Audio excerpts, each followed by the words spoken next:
Gdy znajdziecie głos, który będzie wspierał cię, pragnę, żebyś wiedział, że to będę ja.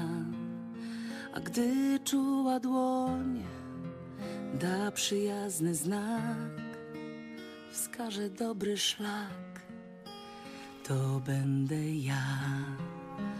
Mogę dla ciebie zdobyć 100 gór, mogę dla ciebie przez czas ugnać nurt, a po rozstaniu nie jeden raz zobaczysz blask i to będę ja.